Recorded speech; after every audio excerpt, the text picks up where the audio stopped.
Looks like it is now. I got my coffee. Hope you guys got yours. Let's get bumpy here.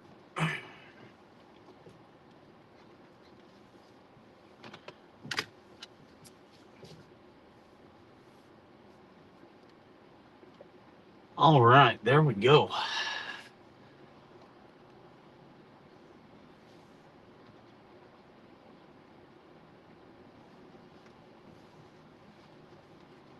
Get off the dirt road here.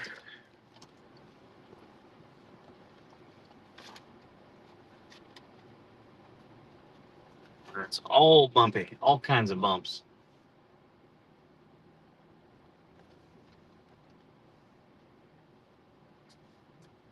Hope you guys are all doing well. I see. Okay, there. I see people are starting to get in here. There. Uh,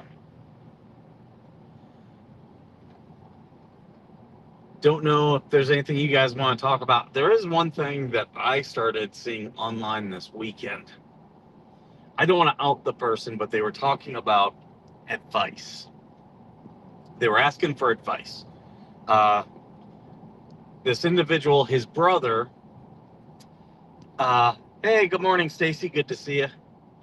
So his brother is divorced, has, shared custody of his child, and is in a relationship with a woman. Oh, TC's here. Oh, I see Weenie's here. Good to see you guys. He's in a relationship with a woman. She's got a kid about the same age. And the kids are like 7, 8, around there. And hey, Trent, good morning. Good to see you. These kids, even though they're about the same age, they're not friends. They don't really get along, don't like each other. And this guy said, my brother asked, he's like, she wants to move in with me and us get married. What do you think? And hey, Greg, good to see you. Sorry, I can't watch the thing. So when I see your guys' comments, I'll acknowledge them. But may miss a lot. But yeah, so this he's his girlfriend wants to move in with him, but their kids are about 7, 8 years old, and they just don't like each other. They're not enemies or anything. They just don't hang out. No, nothing. Like there's just nothing there. And he was asking, what should he do? And this guy advised, I would either postpone moving in together and getting married and all that stuff until the kids are older, or I would break up with your girlfriend. Like, and he was saying, don't put these kids into a situation where you're forcing them to have a relationship that they don't want. And that a lot of people were asking questions like, hey, have you tried like putting the kids in counseling? Have you talked to the kid? It's not a thing of where the kids hate each other or anything like that. It's just a matter of, that the guy was letting me by, so that's how I was waving to him. It was just a matter of the kids don't hate each other, just they don't like each other, and there's just no relationship there. And people were trying to say, look, if you try to force a relationship, it's probably going to get traumatic. And we were all supporting this guy's advice he gave his brother, whereas he was saying that his mom is like, oh, they'll figure it out, once they're in the room together. And it's this generational thinking. you know there's generations where like, oh, no, you go live your life, those kids, they'll be fine. And for the most part they will, but there is going to create trauma. And for me, I was right on along with the guy. I was like, yeah, no. For me, like, a lot of people I'm dating, I don't introduce to my son. Even though now, now it's probably different now that he's older. If I start dating a girl, I might bring, him around and be like, hey, I'm dating this girl. But the thing is, it's going to be very clear to that woman. I'm going to make it very clear. My son is my number one. I don't care. He will never change from my number one. And that's even if it goes to like marriage. My son would still be number one. And there's a lot of women, especially, that would have an issue with that. And I'm sorry. That's your, to me, that is your responsibility as a parent. You know, I will definitely sacrifice a relationship that I'm in with a woman for my relationship with my son. Like, and it's not even close. It like not even in the ballpark. If I like, it's 100% I'm doing that. And there's a lot of women to do today. Some I've dated where I've made that clear. They have a problem with it, and it's like, sorry. And if I were dating a woman and she had the same outlook, I would be like, that's a good mom.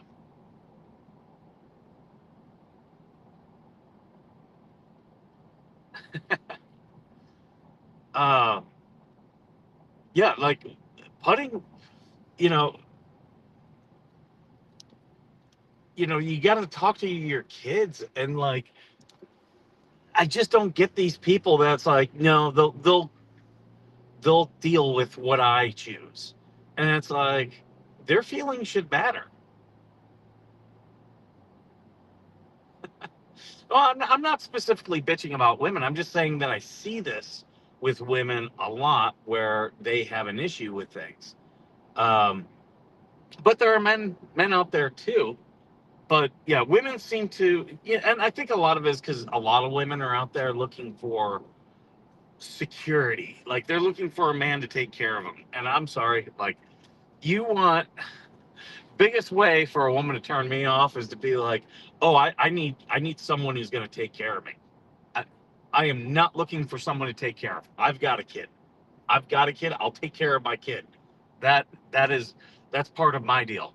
But yeah, if I'm in my mid 40s, and if I'm going to date someone, of my age, they're going to be able. No, you should take care of yourself. If you're a 40-year-old woman, even a 30-year-old woman, you can't take care of yourself. You got a problem. There are men out there like that. Like, I don't get these women who date losers who can't take care of their own life. Like, no, they're losers. Stop chasing losers. I had a friend of mine who, we talked, and she's trying to like do all these business things, and I was like, that's a lot. What you're trying to do is a lot. Why are you trying to do all this? She's like, well, I got to get myself in a secure place to find a man. I was like, you don't have to do that.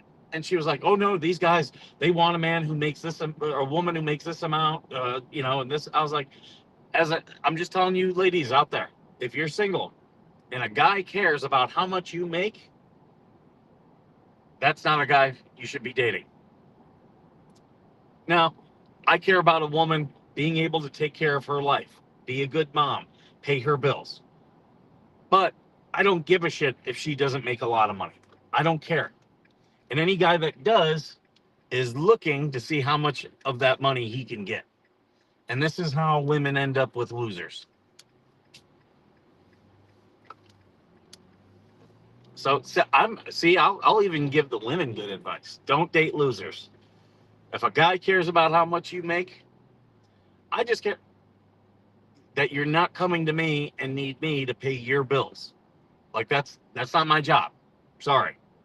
And there are women out there who think it is. Like there are women out there who are trying to make guys that if they go on a date pay for their child care, pay for their nails, their hair. No. Nope. Sorry. No go. I just will not date you. And there are women who will say that means I'm broke. Okay. Fine. If that's what it takes for you to look at yourself in the mirror, by all means. But nope. I've got a kid. I will take care of my kid. That's it. Same thing. Like if I get married again, my will is not going to change. Like, I am not, again, I'm a grown ass man. I'd be marrying a grown ass woman. I'm not going to leave my stuff to her. She can keep the marital property, but everything that's currently mine going right to my son. Right? Right? Ooh, there's a line here this morning at the gate. But yeah, there's all these women who like, and I've seen this play out with, older men who either got divorced or became widowers, where they get married, they get remarried and then want to cut his kids out. You don't see it. You don't see it as much with the the woman's kids getting cut out. But, and like I was talking to my mom about this, and we were talking about, she's got a neighbor who's like that. His kids don't come around. Her kids are around all the time. Sorry, that will not be me. And it's going to be very clear before I get married that that's the way it's going to be. See, I'm not one of these guys who says, "Oh, I'll never get married again." No, I'm not like that. But I'll tell you this: I'm going to go into it a lot smarter. A lot smarter. I'll be like, "Hey, you're not getting my properties.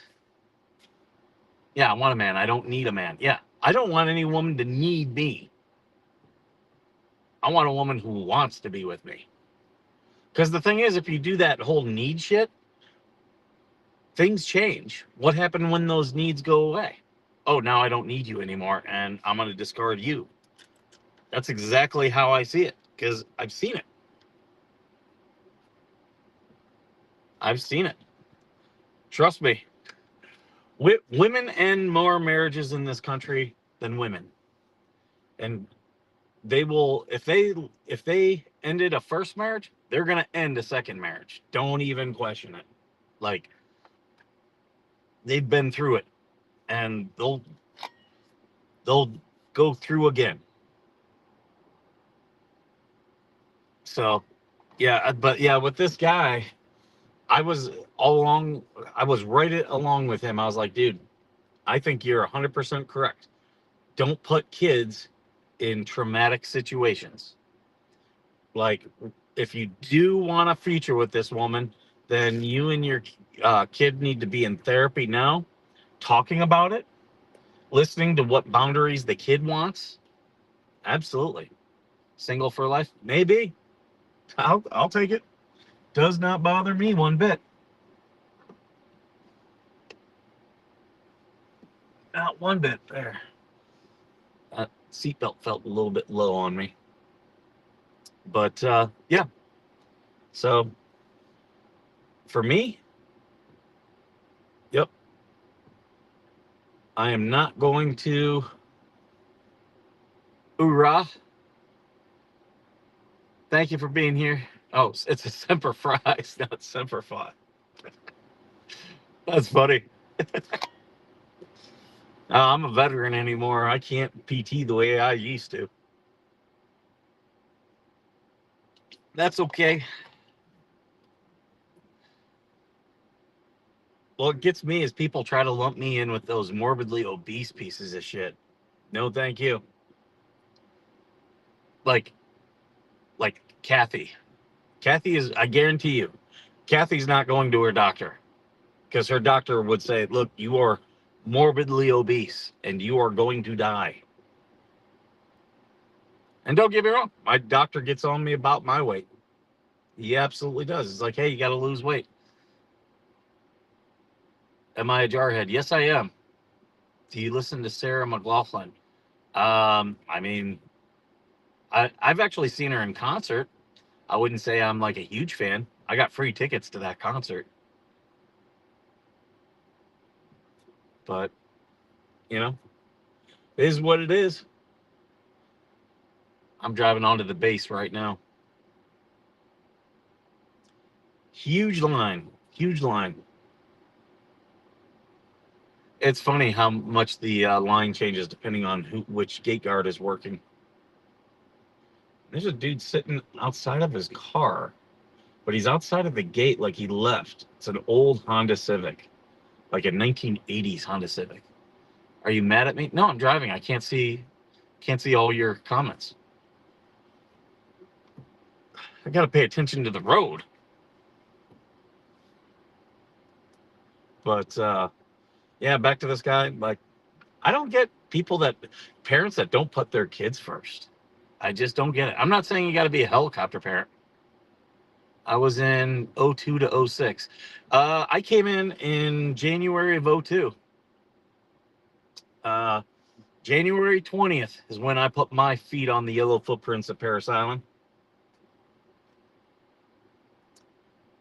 But yeah, a lot of Marines, shitty parents.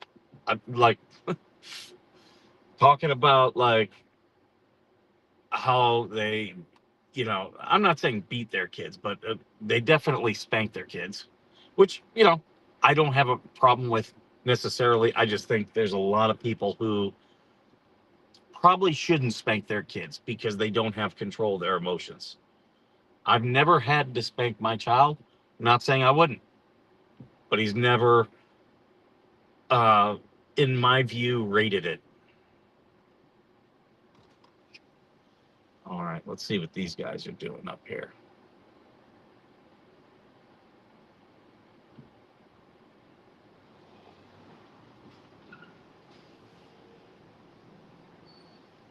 Good morning.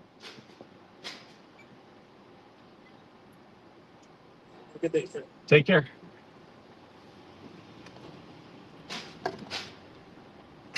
I'm laughing because I was already coming up, like the car in front of me had already moved, and I'm already moving up, and the gate guard does this. Like, I'm not fucking listening to you.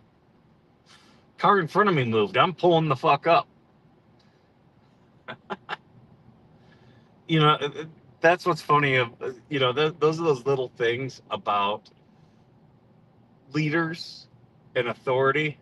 Like, that's how that guy keeps authority in his head. By even though I'm already going, and he's, oh, now you're gonna wave me. Oh, okay, yeah, I'm listening to you. I come through the gate every fucking day. I know how this works. And I used to see that shit. Officers, staff, NCOs, doesn't matter.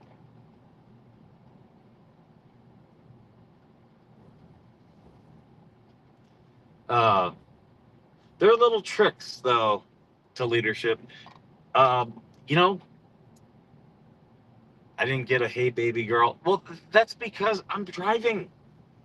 I'm not paying attention to really who's commenting what. At the beginning of the show, I was greeting people. Now I'm driving. But see, Georgie needs to feel special. See, I'll turn this around on you. She needs to feel special. She needs a hug. She's like, oh, he is not fucking doing that this way. I know how you're thinking.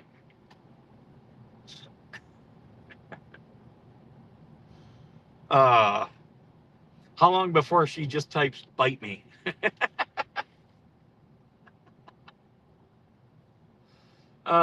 Georgia, you know I love you. You even got a good morning from me and not a wake up, retard. That's that's how you know if I like you.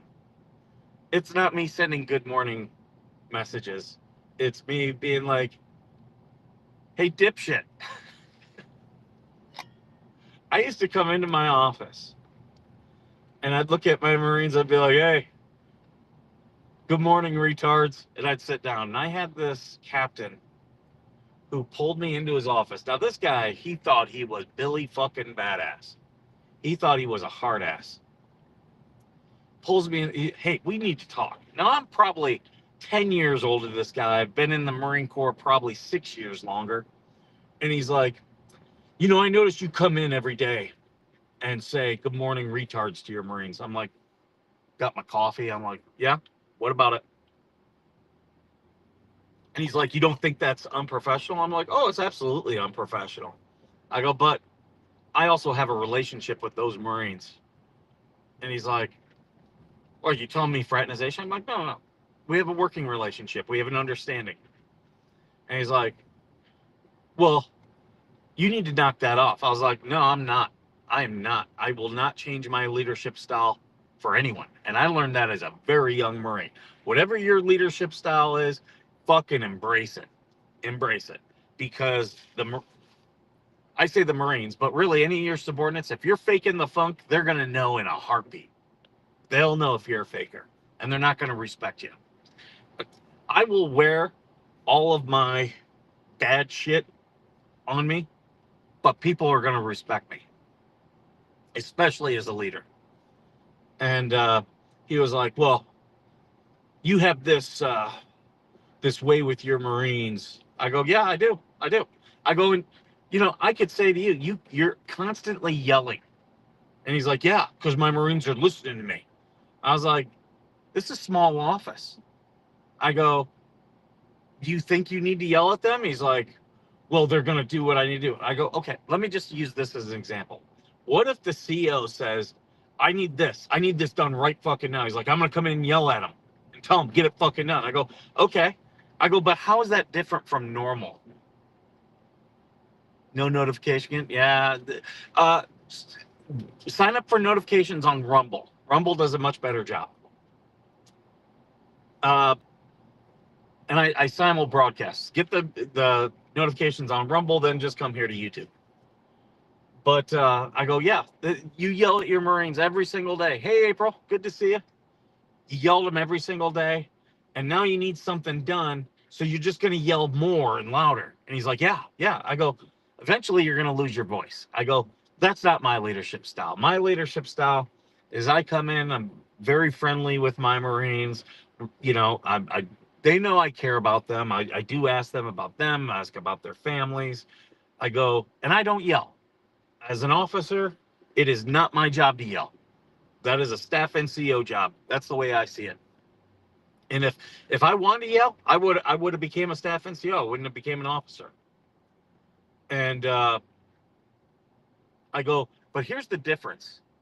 If the CO comes in and he wants me to get this done, I said, I'm still not going to yell at my Marines. I'm going to come in very seriously, and I'm not, most days, as you say, I'm not very serious. Very seriously, I'm going to be like, hey, we need to get this done. We need to get it done now. And then I'm going to shut the hell up, and I'm not going to joke around, and I'm going to be all business. I go, now the tone has 100% changed. I go, and I don't need to do anything.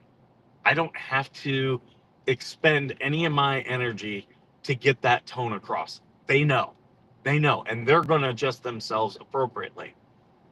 And I go, now I'm not telling you that this is a leadership style that's going to work for you. I go, it's not. It works for me. And that's why I will never change, because it works for me.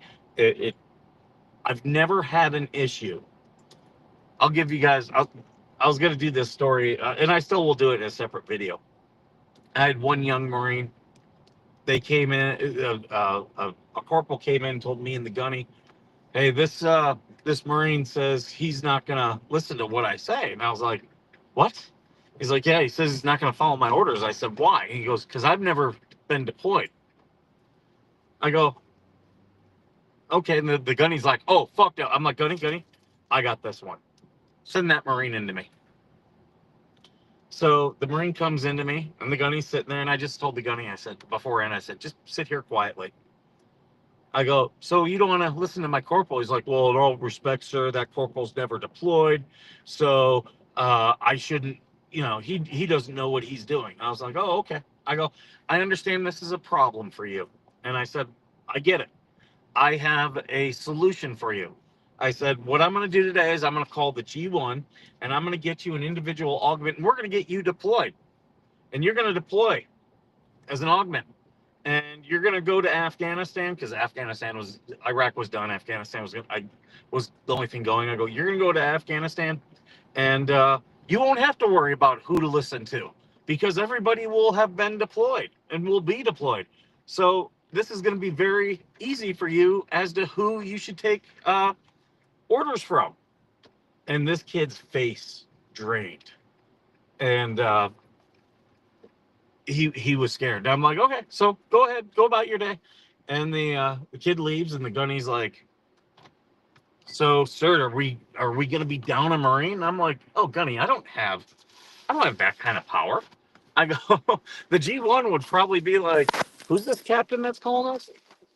We're not even, they probably wouldn't even take my call.